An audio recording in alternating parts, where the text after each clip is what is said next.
cordial saludo para todos ustedes, amigos de Lo que Quieres Saber. Este es un lunes más que nos encontramos ustedes y nosotros aquí a través del canal 6 a las 6 de la tarde. Muy puntuales todos en esta cita que tenemos, en la que siempre tratamos temas de muchísimo interés para toda la comunidad. Hoy de verdad que les traemos otro tema muy importante. Vamos a hablar acerca de la afiliación a los regímenes de salud y también a los fondos de pensiones. Vamos a ver la importancia de estar afiliados siempre y de tener una protección en salud y también esa protección que tendremos en una edad muy adulta cuando ya estemos viejitos o en caso de alguna invalidez. Así es de que sin más preámbulos, sean todos y todas bienvenidas.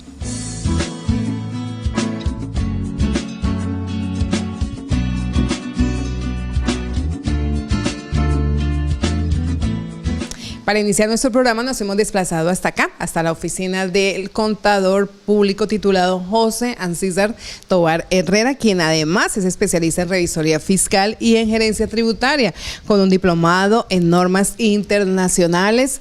Bueno, José Ancísar, muchísimas gracias por recibirnos. Vamos a iniciar con un tema muy importante con usted y es acerca de la seguridad social. ¿Cuál es la importancia de que tanto un empleado como una persona independiente estén afiliados a un régimen de esos? La importancia, o sea, para la empresa, tanto para los empleados, es la seguridad que le presta a los empleados en caso de algún accidente o la salud que el empleado se enferme, o también en el caso para tenerle lo que llamamos unas cesantías, unas vacaciones, una prima, unos intereses de las cesantías que tienen derecho cada empleado, hablando como empleado que lo tiene la empresa afiliado, ¿cierto? Porque los independientes ellos mismos no se pagan las cesantías, ni las vacaciones, ni la prima, pero sí tienen la obligación de afiliarse a salud, pensión y ARL, o riesgos que llamamos, ¿cierto? Entonces, una empresa o persona natural tienen la obligación de afiliarlos en salud, pensión, ARL, caja de compensación, en este caso. Y cuando la persona es una persona natural, si la persona tiene menos de un empleado, tiene que afiliarlo a lo mismo que dije anteriormente, salud, pensión, riesgos profesionales, caja de compensación, SENA e Instituto Colombiano de Bienestar Familiar. ¿Por qué digo esto? Las personas jurídicas, en este momento, con la ley 1607, el gobierno les dijo que pagaran un impuesto de renta que era el 33%, lo bajó al 24% y el 9% se lo cobró a las personas jurídicas, donde siempre he dicho que los beneficiados son las personas naturales, porque con el CRE que llamamos, o el impuesto a la equidad, están pagando la seguridad social de la mayoría de los colombianos. Pero este beneficio, lo que decía antes, se hace para las personas naturales que tengan, si tienen un empleado no tienen ese beneficio, si tienen más de 2 empleados sí lo acoge el beneficio, donde lo acoge es de qué forma, no paga el 8.5% en salud y el 5% de SENA e Instituto Colombiano de Bienestar Familiar, que es un beneficio grande. Las personas jurídicas tienen que pagar, no tienen que pagar estos valores antes mencionados. A ellos sí tienen ese beneficio, tengan 1 o 2 empleados. Muy bien. Y hablemos entonces también de nosotros como independientes, ¿qué debemos, cuál es la obligación que tenemos de pagar? ¿Salud, pensión, riesgos, algo más? También las personas independientes, que la mayoría de personas naturales creen que no les obligan. Y dicen, no, es que yo ya tengo 45 años y yo ¿por qué voy a cotizar en pensión? Entonces, en este caso, cuando voy a contratar con una empresa, sea persona natural, sea persona jurídica, para la empresa poder tomar como costos y deducciones, lo obliga a cotizar en seguridad social. O si no, no puedo contratar. O si no, primero no puede contratar, y si no, no le pagan la cuenta de cobro, que siempre es un problema que siempre hay con las empresas que lo llaman a uno, ¿qué hago? O la persona natural, ¿qué hago? ¿Pago? Le toca pagar. Ayer por lo menos un señor me llamaba, es que contraté con una empresa y más o menos le facturé 5 millones de pesos. La empresa le dijo, ¿me pasa la cotización de seguridad social o no hay pago? y esa es la obligación, que sobre este valor, según lo que hemos visto con una reunión que tuvimos con la UGPP, se debe cotizar, y eso lo sabemos ya nosotros los contadores, que se debe cotizar sobre el 40% mínimo de los ingresos que tenga la persona. En caso de que la persona por debajo del mínimo le dé, o le dé, en este caso no le dé para cotización, tiene que utilizar siempre sobre el mínimo, valor mínimo. Bueno, que esa era mi siguiente pregunta. ¿Cuánto debe uno cotizar? ¿Sobre qué valores? Por ejemplo, un empleado. Yo tengo un empleado al que le estoy pagando el salario mínimo. ¿Cuánto le voy a descontar yo al empleado por todos estos pagos que hay que hacer?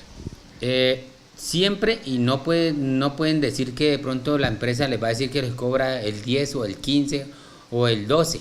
Siempre le debes contar. Siempre es así, porque a veces también la misma consulta la hacen, sobre cuánto me pueden descontar, solamente el 4 y el 4, salud el 4, pensión el 4, que eso equivale, con el valor mínimo equivale a 55.156 pesos. Eso es lo que me deducen, sí, le deducen al empleado si mensualmente. Yo tuviera un sueldo de 800 que la empresa me tiene como empleado afiliado, por 800.000 pesos me tendrían que descontar 64. Bueno. Este dato importante también es que la empresa, si siempre le hacen la consulta a uno o la persona natural, ¿cuánto me costaría a mí un empleado con 800.000 pesos, o hagámoslo mejor con el mínimo? Sí. En este caso sería, el empleado le saldría a uno donde está salarios, auxilio de transporte, lo que aporta a la empresa por salud, por pensión, por riesgos, por el SENA. En este caso le decía, es la persona que no tenga ningún beneficio porque tiene un empleado, le saldría por 1.138.000 un empleado, pagando todo, incluido las prestaciones sociales, que es un ahorro que hace la empresa para pagárselo en el momento que se retire el empleado. Pero la prima, si la persona lleva trabajando de enero a junio, debe pagárselo una vez, y en diciembre la otra parte. Entonces, si yo les decía ahorita que si toman el beneficio de lo de salud y lo del SENA, porque tiene más de 2 empleados, el empleado le saldría, le cuesta 1.045.000. Es un ahorro grande que la mayoría dice, yo no lo afilio, pero si toman este beneficio por tener más de 2 empleados como persona natural, les ayuda y ahorran 1.045.000. Pero en este caso el empleado sigue cotizando común y corriente. Entonces la empresa es la que no cotiza en salud, pero le tienen que descontar al empleado, porque el beneficio es para el empleador, no para el empleado. Bueno, y yo que trabajo como independiente, entonces, ¿cuánto es lo que estoy obligada a cotizar mensualmente? En este caso ya no tiene beneficio como son los empleados, porque a usted le toca cotizar en pleno, quiere decir el 12.5% en salud y el 16% en pensión. Equivale al 28%, según debería también afiliarse en riesgos profesionales según la actividad que tenga, el riesgo que tenga la persona. Y también, si la empresa de ARL la afilia a un riesgo, porque a veces dicen por lo menos una actividad que no sea necesario de afiliarla. Entonces, en este caso la empresa revisa, además si es con un independiente, le exigen que tenga un contrato con una empresa para poder cotizar sobre el valor que le decía, que mínimo equivale al valor del contrato por el 40%. Los riesgos hay de 0.522 y 6.496 el máximo. Entonces a veces la gente piensa que al decir que el riesgo mínimo 0.522 equivale más o menos como a 3.599 pesos con el mínimo.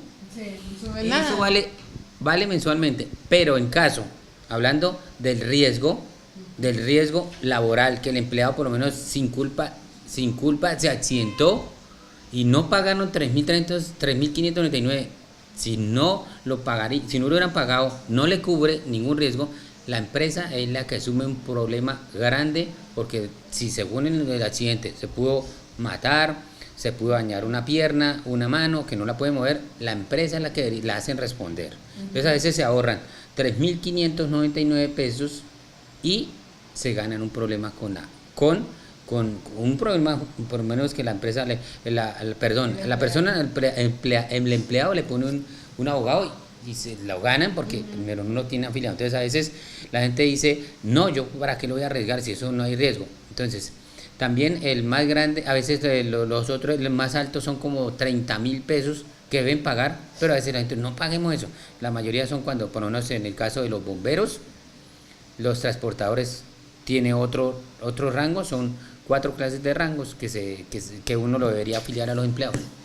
Muy bien. A veces por desconocimiento de todas estas leyes, de todas estas normas, es que se cometen algunos errores, tanto empleados, tanto empleadores, como también los independientes.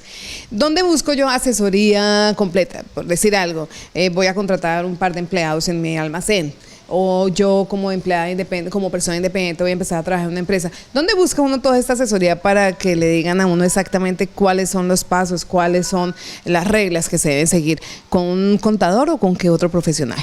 También hay abogados laborales, pues personas que saben muchos temas de la parte laboral, pero sí se recomienda que primero hay veces lo hacen los abogados, pero que sepan la parte laboral, y los contadores que también manejen de la parte laboral.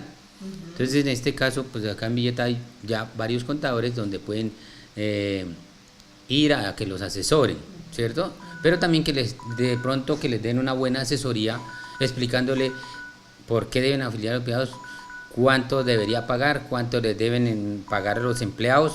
Eso se debe hacer mensualmente. También es una costumbre que la gente, por lo menos los empleados, le cotizan, o sea, le hacen el pago por ahí si a mí me toca el 5, tengo que pagar el 5 por el sistema que también recomiendo, es mi planilla, porque hay otras recaudadoras de estos pagos que la verdad le cometen muchos errores. Para mí, mi planilla es una de las mejores. Entonces, uno siempre le dice a la persona, si usted es el 5, tiene que pagar el 5. ¿Por qué? Si una persona dentro de las actuales tiene empleado que está embarazada y si el empleador no le cotiza, a esa persona le pueden trancar la incapacidad que después va a tener de riesgos por esa incapacidad. Entonces debe pagarlo el puntual o asistencia médica que necesite. Ajá. Sí, porque también ese es otro punto, ¿no? Por no pagar a tiempo la seguridad social, también en el momento que uno necesita una cirugía o algo así, también hay problema, ¿no? Tiene problemas para esa parte porque la persona no está siendo cumplida para pagar. Entonces se recomienda. Y la mayoría de empresas también que lo hagan deben tener, pues que lo hagan también por la página de internet y entran a mi planilla, hacen unas claves y mensualmente por intermedio del banco hacen los pagos, que es lo mejor que lo hagan. También tienen que tener, siempre recomendable a las personas que deberían tener una cuenta para hacer esos pagos. ¿Por qué? Porque a veces les pueden les pueden clonar las claves y pueden sacar la platica del banco. Entonces mejor que tuvieran como una cuentica especial para eso, pero es mejor que lo hagan, no que de pronto que le diga a una empresa que me haga el favor y los pague. Además, todas las empresas lo deberían hacer porque es un requisito de movimiento de su banco para saber también cómo son sus movimientos para cada empresa. Muy bien. ¿El día de pago oportuno tiene que ver con el número de la cédula, con el NID, o cómo sabe uno cuál es su día? Con el último dígito del NIP o la cédula, o como ambos son para personas jurídicas, hay un NIP, que la gente también, ese es el NIP y es el dígito de la empresa, y las personas naturales son el número de la cédula, que la gente dice, número de cédula es el mismo NIP para las personas naturales. Bueno, mi cédula termina en 9, ¿debo pagar los 9? No, el 9 no, ahí va un calendario que creo que es a partir de, por lo menos el mío termina en 02, es el primer día hábil, y tengo que pagar ese día. Y eso van por rangos y cada uno tiene su tablita, lo mismo que los impuestos, tiene su tablita y se debe presentar ese día. Porque lo que digo, en caso de que necesite algún problema, no le cubre tan fácil.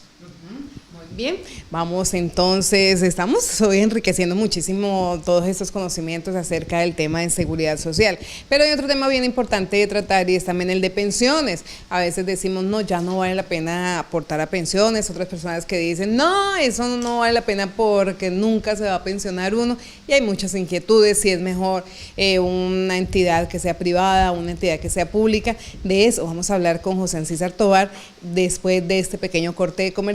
Quédense con nosotros porque el tema está bien interesante.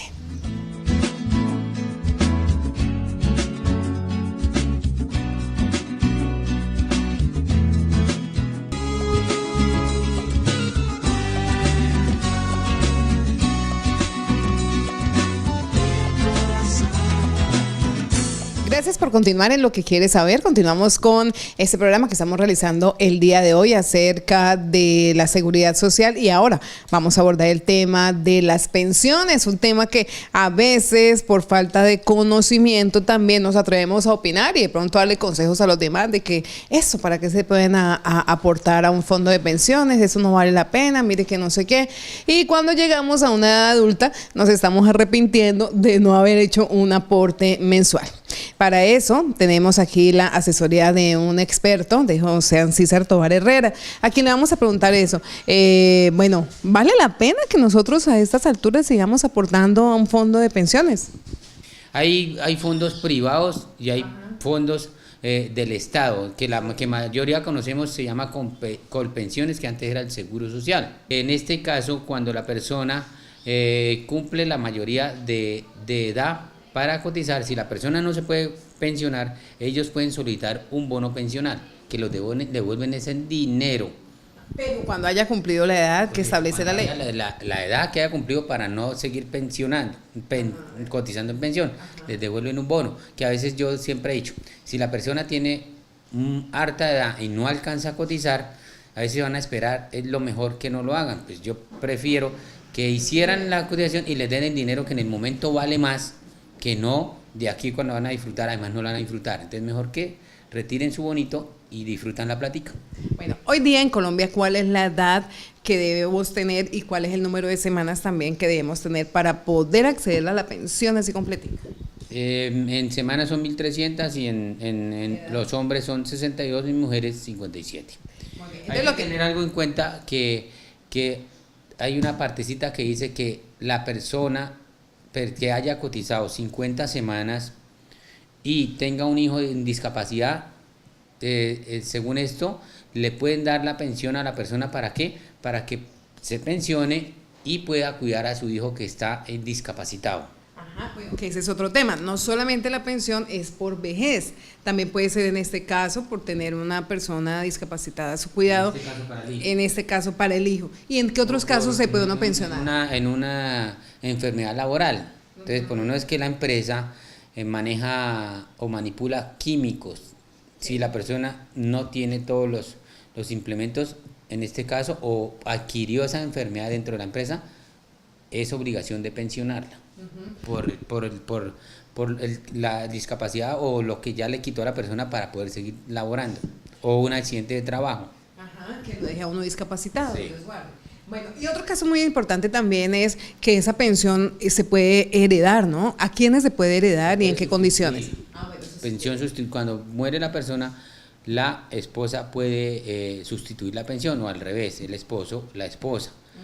Solamente hay que tener en cuenta que ahora se puede unir las semanas cotizadas para que alguno de los dos se pensione. Bueno, un punto importante.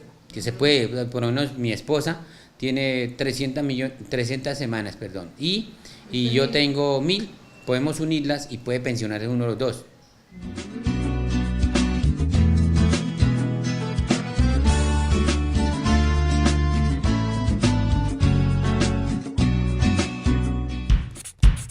Elegir correctamente su régimen pensional puede hacer la diferencia entre gozar de una vejez tranquila o recibir menos de lo que espera, o incluso no pensionarse.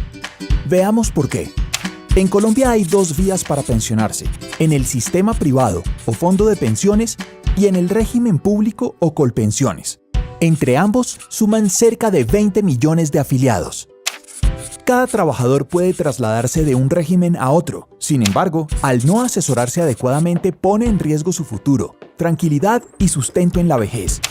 En caso que el trabajador quiera trasladarse, la ley establece como máximo plazo faltando 10 años para cumplir la edad de pensión. Adicionalmente, a partir del momento del traslado deben pasar al menos 5 años para solicitar un nuevo cambio. Recuerde, si quiere un traslado de régimen, primero, asesórese adecuadamente. Mucha atención, tanto en Colpensiones como en el fondo privado. Segundo, tenga claridad sobre su historia laboral, cuántas semanas ha cotizado y cuántas le faltan. Además, el monto sobre el cual ha ahorrado y por cuánto lo podrá hacer en el futuro. Tercero, su edad es indispensable para tomar cualquier decisión. Cuarto, determine salario actual y expectativa de ingresos para sus últimos 10 años de vida laboral. Ahora, ¿por qué según la Dirección de Regulación Económica de la Seguridad Social del Ministerio de Hacienda, trasladarse de los fondos privados de pensiones a Colpensiones implicó una mala decisión en el 95% de los casos? Una de las razones es que eran personas demasiado jóvenes, menores de 40 años, sin información suficiente para decidir adecuadamente su traslado. Otra razón es que los afiliados con ingresos entre 1 y 2 salarios mínimos mensuales desconocían que podían tener el mismo monto de pensión en un fondo privado que en Colpensiones, pero con 3 años menos de cotización. Los peor librados fueron el grupo de trabajadores que no alcanzaría los requisitos para obtener una pensión. Este grupo recibiría una indemnización sustitutiva si estaban en Colpensiones o una devolución de saldos si estaban en un fondo privado. Pero hay una gran diferencia entre ambos. ¿Por qué? Bajo la indemnización sustitutiva, en Colpensiones, el afiliado recibirá sus cotizaciones pero ajustadas con la inflación. En contraste, con la devolución de saldos en los fondos de pensiones, el trabajador recibe el total de sus cotizaciones actualizadas con inflación más los rendimientos generados a lo largo de los años. Se estima que por cada peso cotizado en los fondos de pensiones, el afiliado puede recibir en promedio aproximadamente entre 2 y 3 pesos por concepto de rendimientos. Para saber más acerca de las diferencias entre los regímenes pensionales y cuál es el más adecuado para usted, ingrese a www.asofondos.org.co.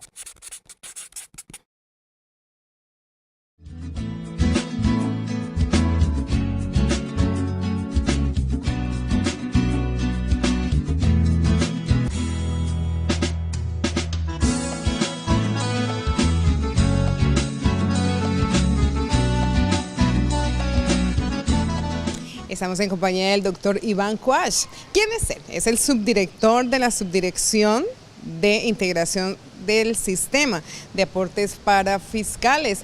Doctor, gracias por estar en Billete. Y bueno, primero que todo empecemos contándole a la gente qué es la UGPP. La Unidad de Gestión Pensional y Parafiscales es una entidad pública nacional que, entre otras cosas, se encarga de vigilar por el efectivo pago de los aportes a la seguridad social y los parafiscales. Es decir, se encarga de vigilar que por todos los colombianos se hagan los aportes que debe realizar. Esos aportes que garantizan no solo la atención en salud para todos, sino que garantizan, si se hacen en forma adecuada, que al final de nuestra vida, cuando ya no podamos trabajar, podamos obtener una pensión. Muy bien, bueno, ustedes son una empresa del Estado. Sí, señora, es una entidad pública financiada con los impuestos de todos los colombianos y por supuesto somos servidores públicos. Bueno, en el caso de ¿ustedes atienden directamente a las empresas o a los trabajadores independientes, a los empleados? ¿Cómo es el sistema de funcionamiento de ustedes? En realidad en Colombia la obligación de hacer aportes la tienen todos los colombianos que tengan capacidad de pago. Por supuesto todos los que trabajamos, por supuesto aquellas personas que sin trabajar son rentistas de capital o tienen un patrimonio que le garantiza esa capacidad de pago, deben realizar aportes en debida forma. Muy bien, ¿cuál es la acción de ustedes? O sea, ¿en qué caso puedo yo acudir a sus oficinas? En muchas circunstancias, aquí estamos en una labor pedagógica, enseñándole a todos los invitados a realizar sus aportes, que es la UGPP, que realiza en general las mejores prácticas para evitar unas eventuales sanciones, sobre todo para garantizar el debido cumplimiento de los derechos de todos los trabajadores de la ciudad. Bueno, ustedes están aquí por invitación de un grupo de contadores. ¿Este evento era dirigido solamente a contadores o también a público en general? En realidad estos eventos la UGPP los compromete con la condición de que sea absolutamente gratuito para los invitados y en general con invitación libre. La entidad corre con los gastos de transporte y de viáticos de todos los funcionarios involucrados. Son absolutamente gratuitos y fundamentalmente buscamos una labor pedagógica, que todos los asistentes tengan una batería de conocimientos que les permitan verificar si están efectivamente haciendo adecuadamente sus aportes. Muy bien, bueno, digamos que hay alguien en casa que dice, bueno, aprovechemos que tenemos la presencia de ellos en nuestro municipio para preguntarle, bueno, llevo muchos años haciendo aportes, o sea, esas dudas que uno tiene acerca de su pensión, de sus cajas de compensación, riesgos profesionales y demás, ¿ustedes se las despejan al ciudadano común y corriente? Por supuesto que sí, de hecho, nuestros portales de atención, hay chats, nuestra página ugpp.gov.co las líneas de atención están abiertas para todos los interesados. También pueden utilizar nuestros diferentes servicios, pueden incluso interponer denuncias si ustedes o cualquiera de tus televidentes cree que por ellos o una tercera persona nos están realizando aportes. Solo ingresan a nuestra página, repito, www.ugpp.gov.co, y allí encontrarán todas nuestras posibilidades de servicio. Bueno, ¿y los colombianos estamos como evadiendo mucho el pago de estos aportes o estamos juiciosos? A ver, en realidad acabamos de liberar el estudio de evasión para el año 2015 y encontramos que ha habido reducciones importantes.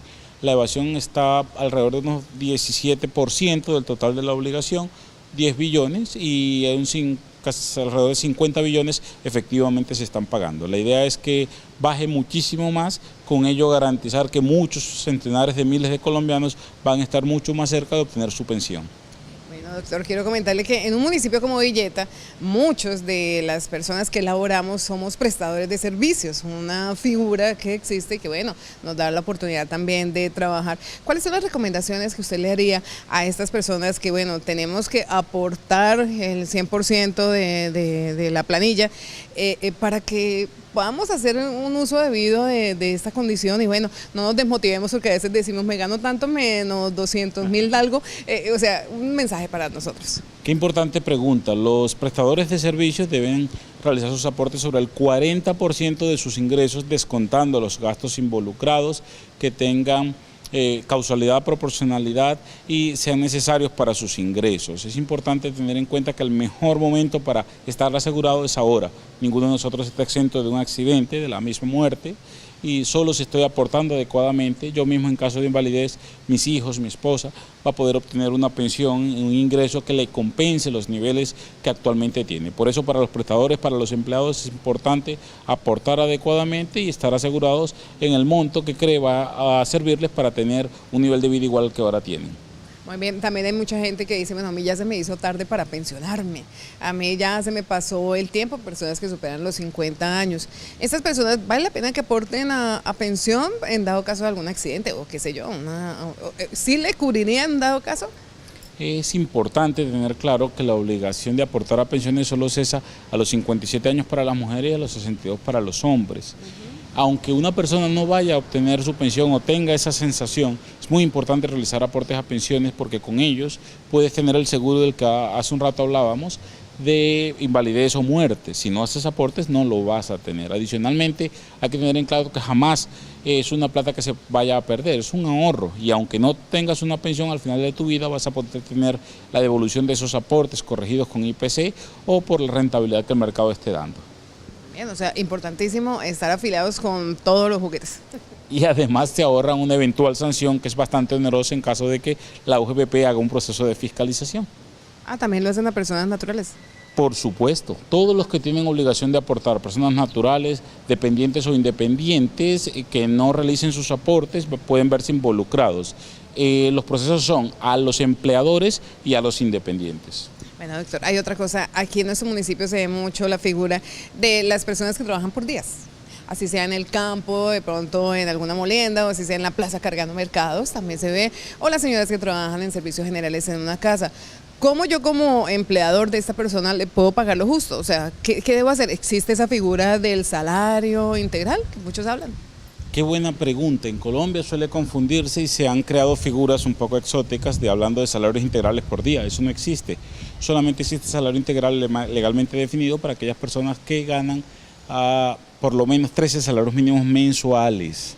En el caso del servicio doméstico, la norma ha dado la posibilidad de pagar por semanas. Entonces, si tienes el privilegio de que un chico o una chica esté en tu casa ayudante con los servicios domésticos, pero no va todos los días, puedes pagar por 2 semanas durante el mes, pero igual debes pagar los servicios de pensión y riesgos laborales. En ese caso, se autoriza que el servicio doméstico esté vinculado al régimen subsidiado.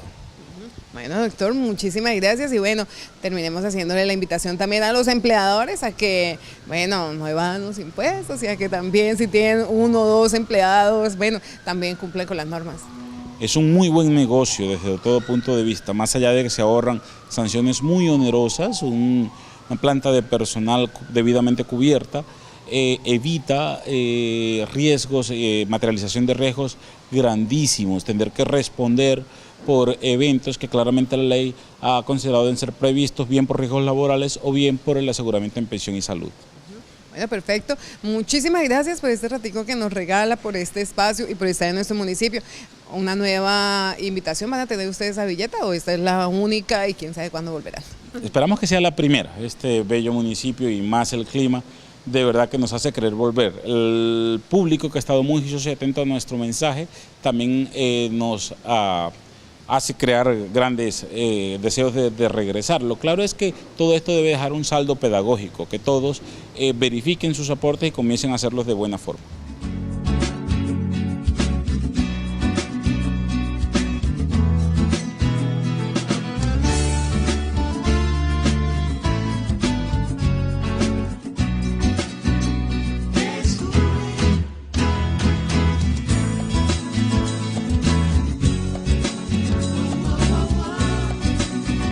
Muy bien, ya es el momento de que hagamos las conclusiones de nuestro programa en el día de hoy. La importancia de que todos tengamos la afiliación a algún régimen de salud, de pensiones, que las personas que tengan derecho a su CISBEN lo sigan manteniendo, que si nosotros tenemos la oportunidad de un trabajo, salgamos del CISBEN y vayamos para un fondo de salud, una empresa prestadora de salud, y bueno, y que coticemos también para la pensión, ¿no? Y que cualquier asesoría, cualquier persona que quiera emplear esta información, ya saben, en Villeta contamos con personas muy expertas, profesionales como José Ancísar Tovar Herrera, a quien nos queda agradecerle por esta invitación, por todos los conocimientos que compartió con nosotros y bueno, digamos a la gente dónde lo ubicamos para cualquier asesoría adicional. En la calle Cuarta, número 829, Villeta. Es lo que me decía María Isabel, de que en Villeta yo sí doy fe que nosotros tenemos buenos profesionales, porque siempre lo que he visto que la mayoría de empresas creen es porque dice, es que la persona es de Bogotá, ellos tienen muchos conocimientos, pero nosotros también les podemos demostrar que tenemos la capacidad de poderles asesorar bien y no hay necesidad de que tienen que ir a Bogotá, porque no es que ellos sí estudiaron, nosotros también estudiamos y yo les demuestro que aquí tenemos muchos profesionales que saben hacer las cosas muy bien. Bien. Así es de que a todos ustedes que nos queda también agradecerles por estar como siempre conectadísimos con lo que quiere saber. Agradecimiento muy especial a la Junta Directiva de Señal Villeta Dulce, también ya lo reiteramos a José Ancísar Tovar Herrera, agradecimiento a nuestro camarógrafo también Javier Pérez Velandia. Yo soy María Isabel León Rueda, nos vemos nuevamente el próximo lunes 6 de la tarde aquí en Lo que quiere saber. Dios los bendiga, chao, chao.